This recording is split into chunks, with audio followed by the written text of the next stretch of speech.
When Tobi tried to imitate what he had seen, Chiamaka suddenly cried out, "Stop, it's hurting me." Tears welled up in her eyes as she backed away. In the bustling city of Lagos, within the serene confines of Harmony Estate, two families shared an extraordinary bond. Tobi, the 12-year-old only child of Lola, was a bright and curious boy with a slim build and neatly trimmed hair. His closest companion, Chiamaka, Ngozi's daughter, was also 12, with braided hair and an infectious laugh. Their connection went beyond mere friendship. They were inseparable, like siblings. The compound often echoed with their carefree laughter as they played under the mango trees or chased each other along the red clay paths. Their mothers, Lola and Ngozi, nurtured this bond, often exchanging meals and stories, creating a warm, harmonious environment for their children. One sunny afternoon, Lola surprised Tobi with a sleek smartphone to encourage his learning and provide entertainment. At first, Tobi and Chiamaka used the phone for harmless fun. They explored colorful games, streamed cartoons on YouTube, and giggled over filters that morphed their faces into funny shapes.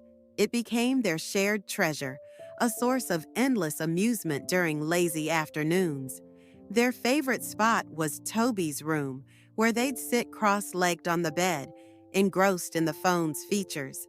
The compound's serenity felt like a cocoon, shielding them from the world outside. But as the weeks passed, their curiosity grew. The phone, a portal to an expansive digital world, seemed to hold secrets they were eager to uncover. Chiamaka often marveled at Tobi's tech savviness, while he reveled in her excitement over their discoveries.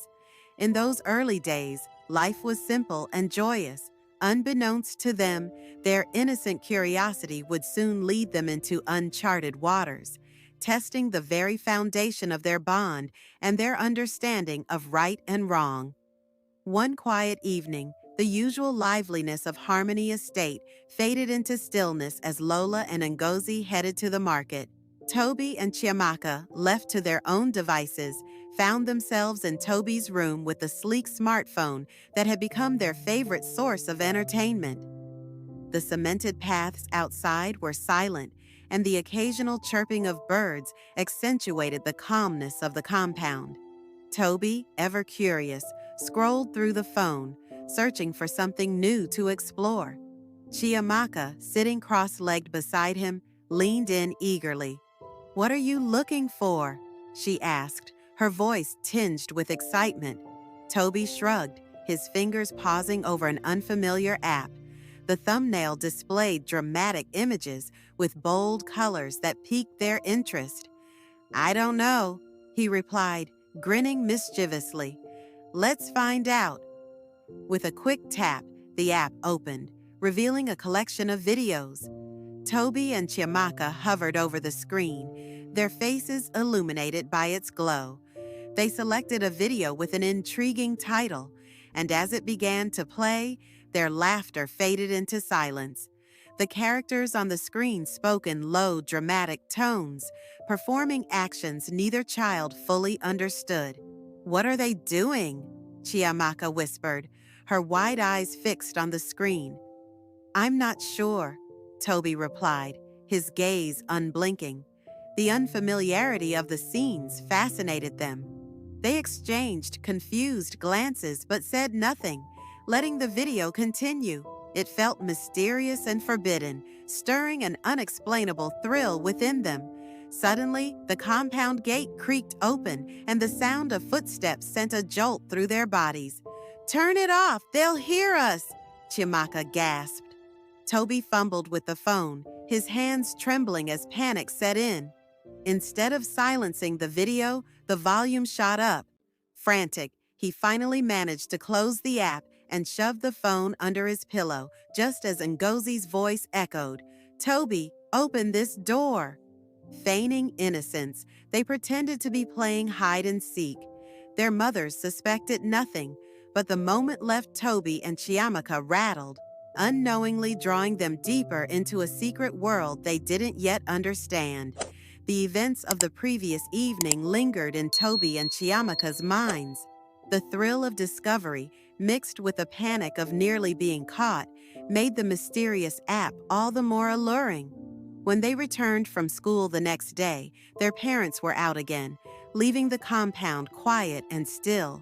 Tobi darted into his room, tossing his school bag onto the bed, while Chiamaka slipped into her casual dress and tiptoed to his door. Her soft knock was met with an eager smile as Tobi let her in, locking the door behind her.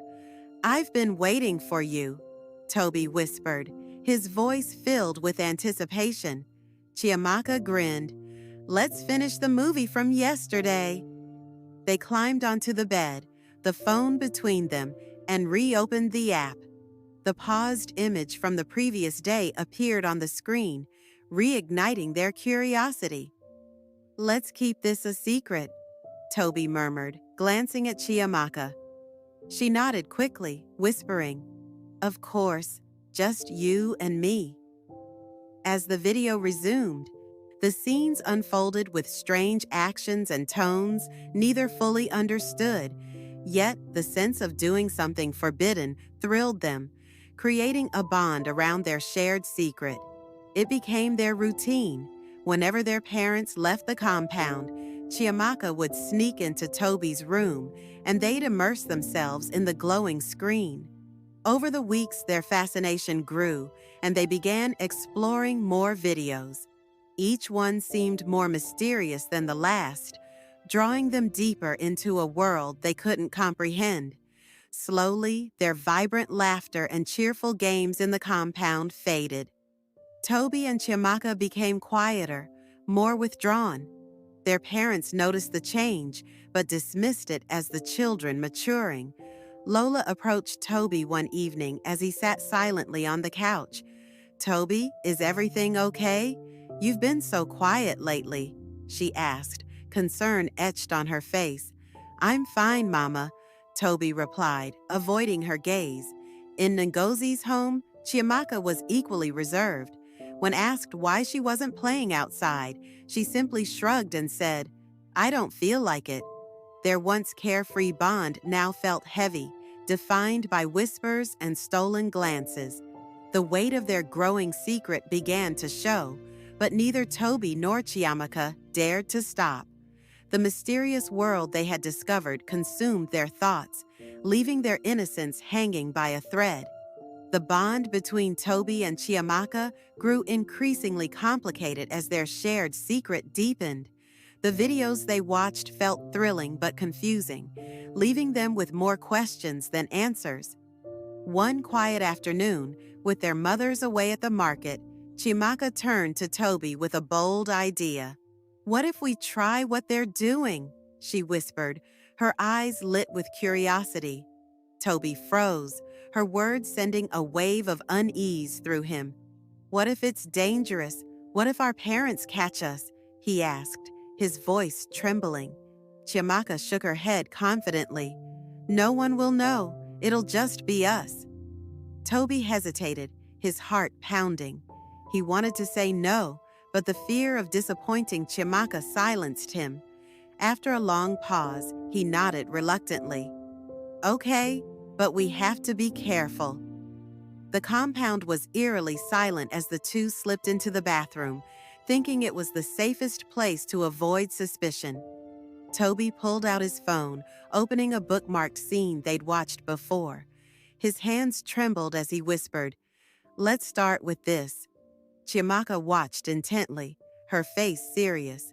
"What do we do first?" Tobi tried to explain, recalling the actions he'd seen in the video. As they awkwardly attempted to mimic the scenes, the atmosphere grew heavier. The sound of running water from the tap masked their whispers, but the tension between them was palpable. "Are you sure about this?" Chiamaka asked, her voice barely audible. "It's just like in the videos," Tobi replied, though his words lacked confidence. When Tobi tried to imitate what he had seen, Chiamaka suddenly cried out, "Stop, it's hurting me." Tears welled up in her eyes as she backed away. "Let's try again." Tobi whispered hesitantly. This time, small, small. But Chiamaka shook her head, her discomfort evident. No, we'll do it another day, she said, her voice trembling. The moment left them shaken, and an unsettling silence filled the room. That evening, Chiamaka avoided Tobi, retreating to her bed with a heavy heart. She stared at the ceiling, replaying the events in her mind, overwhelmed by emotions she couldn't name. Tobi, too, was consumed by guilt. He wanted to apologize, but didn't know how. Their once unbreakable bond now felt fragile, and the weight of their actions loomed over them like a storm cloud. The incident in the bathroom left a heavy silence between Tobi and Chiamaka. Their once carefree friendship now felt fragile, weighed down by an act neither fully understood. Chiamaka avoided Tobi, spending most of her time in her room, pretending to be engrossed in schoolwork. She barely spoke to her mother Ngozi, answering questions with curt replies and forced smiles. Chiamaka, why don't you go play with Tobi? Ngozi asked one afternoon, her brow furrowed. I don't feel like it, Chiamaka muttered, her eyes fixed on her open notebook, though the words blurred before her. In Lola's home, Tobi was equally withdrawn. He stayed in his room, staring at the phone that had brought them into this mess. He resented the device now, though he couldn't bring himself to stop using it. Lola noticed his quiet demeanor and approached him one evening.